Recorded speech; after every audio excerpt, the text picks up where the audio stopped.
Every year, thousands of people across the UK spend upwards of £20,000 building a garden room or a home extension, and within 5 years, the timber they chose starts to rot, warp, or crack. Not because the build was bad, because nobody told them which wood actually belongs outside in a British climate and which wood was never built to survive it. Today, we're going to fix that.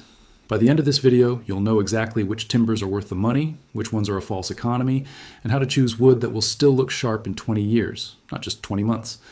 A garden room, or an extension, isn't just a box with a roof on it. It's a structure that sits directly in the path of everything the British weather can throw at it. Rain that doesn't just fall, but drives sideways for days at a time. Damp that creeps up from the ground. Temperature swings that expand and contract timber week after week. And long, gray, humid stretches where wood simply doesn't get the chance to dry out properly between one downpour and the next.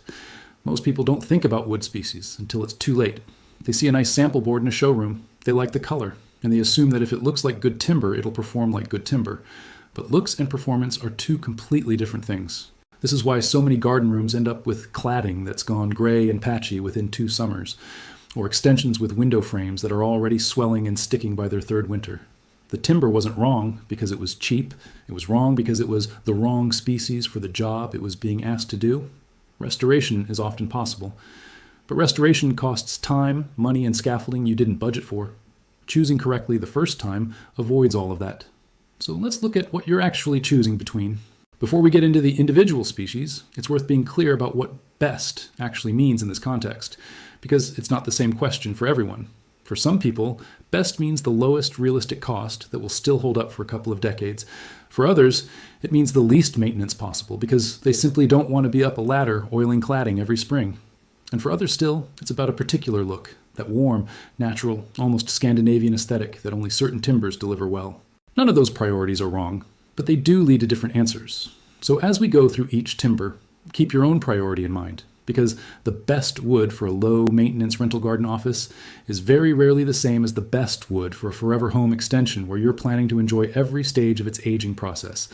There isn't one best wood for a garden room or extension. There's a best wood for each part of the build. Framing timber, cladding timber, decking timber, and interior timber all have different jobs and different species suit each one. Let's go through the main contenders. Pressure-treated softwood, usually pine or spruce, is the timber most builders reach for first, and there's a good reason for that. It's affordable, it's widely available, and once it's been through a proper tantalizing process, the preservative is forced deep into the grain rather than just sitting on the surface. The catch is that treated softwood is only as good as the treatment. Cheap treatment, or treatment that hasn't fully penetrated a thick section of timber, leaves the core vulnerable. Cut a board in half, and you'll often see the pale, untreated heart still sitting there, waiting for moisture to find it through the first screw hole or cut edge. Treated softwood is a sensible choice for structural framing that's going to be hidden behind cladding and kept dry. It's a much riskier choice for anything left exposed to the weather long term, like external cladding boards, unless you're committed to reapplying finish every couple of years. Larch sits a step up from treated softwood, and for garden rooms specifically, it's become one of the most popular cladding choices in the UK over the last decade. Larch is naturally dense and contains its own resins, which give it a level of rot resistance that untreated softwood simply doesn't have. Left unfinished, larch cladding will silver off to a soft gray color over time, and a lot of people actually like that look. It's the timber equivalent of aging gracefully. If you'd rather keep the warm honey tone, an occasional UV protective oil will slow that color change down. The trade-off is movement. Larch boards can twist and cup slightly as they dry, so proper board spacing and fixing technique matter more here than with some other species. Get that right, though, and larch cladding on a garden room can comfortably last 25 to 30 years with minimal upkeep. Cedar has built its reputation for good reason. It's naturally lightweight, dimensionally stable, and contains natural oils that make it genuinely resistant to rot and insect attack without any chemical treatment at all. That's a real advantage if you like the idea of a low-intervention, natural build. Cedar weathers to a soft, silvery gray, similar to larch, but it tends to do so more evenly and with less cupping and splitting along the way. It's also a joy to work with, which is part of why it's the go-to choice for a lot of premium garden room manufacturers. The downside is straightforward: cost. Cedar typically runs more expensive than larch, and it's softer, so it can dent and mark more easily from knocks and impacts. For a feature wall, or a garden room that's meant to be a real statement piece, the trade-off is usually worth it. For a purely functional structure, it may be more timber than the job needs. Oak is the timber people instinctively reach for when they want something that feels solid and permanent, and structurally, that instinct isn't wrong. Oak is dense, strong, and naturally durable thanks to its high tannin content, which gives it real resistance to decay. But oak comes with real complications for garden buildings. It's expensive, it's heavy, and it needs to be properly seasoned before use, because green oak will move significantly as it dries. That's actually part of the appeal for oak framed structures, where that movement is designed for, but it's a problem if you weren't expecting it. Oak also reacts with certain metals. Standard steel fixings can cause dark staining around every screw and nail if you don't specify stainless steel or a compatible coated fixing from the outset. For a full garden room build, oak is often used selectively as a feature frame, an entrance detail, or interior beams, rather than as the entire structure. This is the category most people haven't heard of yet, and it's worth paying attention to. Modified timbers, thermally treated or acetylated softwoods, are put through a process that changes the wood at a cellular level, dramatically improving its stability and rot resistance without relying on chemical preservatives. The result is a timber that can genuinely rival the performance of tropical hardwoods while starting life as a fast-growing, more sustainable softwood. It typically comes with a long manufacturer's guarantee, sometimes 30 years or more against rot, which tells you how confident the makers are in the process. The main barrier is availability and cost. It's not yet stocked at every builder's merchant, and it sits at the premium end of the price range. But for anyone building an extension, they genuinely want to be maintenance-free for decades. It's worth getting a quote for. It's easy to talk about UK weather as one single thing, but anyone who has lived in more than one part of the country knows that's not really true. A garden room in coastal Cornwall or Norfolk is dealing with salt-laden air and near-constant wind-driven rain. A garden room in the Midlands or the home counties is dealing with more moderate rainfall, but sharper frost cycles in winter.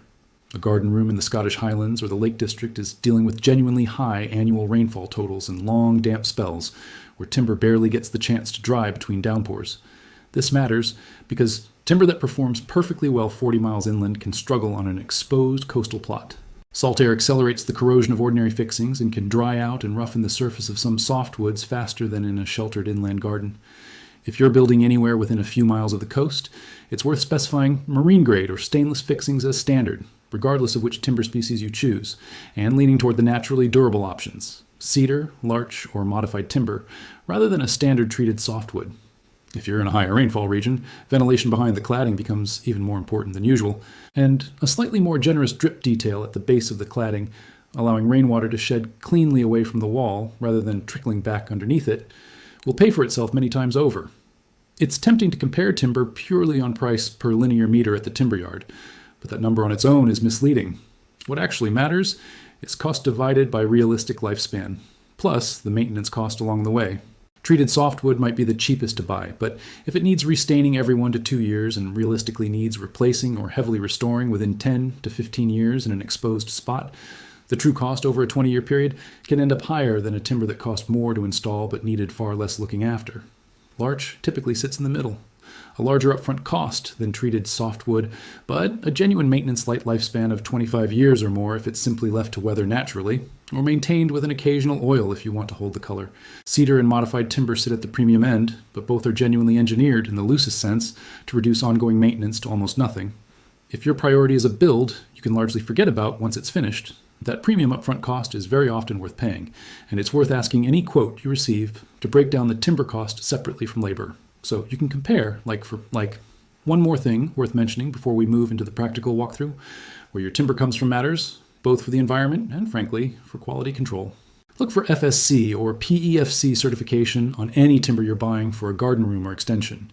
HESC certifications confirm the wood has come from responsibly managed forestry, and in practice, certified suppliers also tend to have tighter quality control on grading and moisture content because they're used to being audited. British-grown larch and Douglas fir are increasingly available and worth asking about, specifically if reducing the carbon footprint of your build matters to you, since they haven't traveled nearly as far as some imported cedar or hardwood. Matching timber to the job. A practical walkthrough. Now that you know the main options, here's how to actually apply that to a real build. For the structural frame of a garden room or extension, hidden inside the walls and roof, treated, softwood is almost always the sensible, cost-effective choice. It's not on display, so its job is simply to stay strong and dry, and a good vapor barrier and ventilation gap will do most of the protective work for you,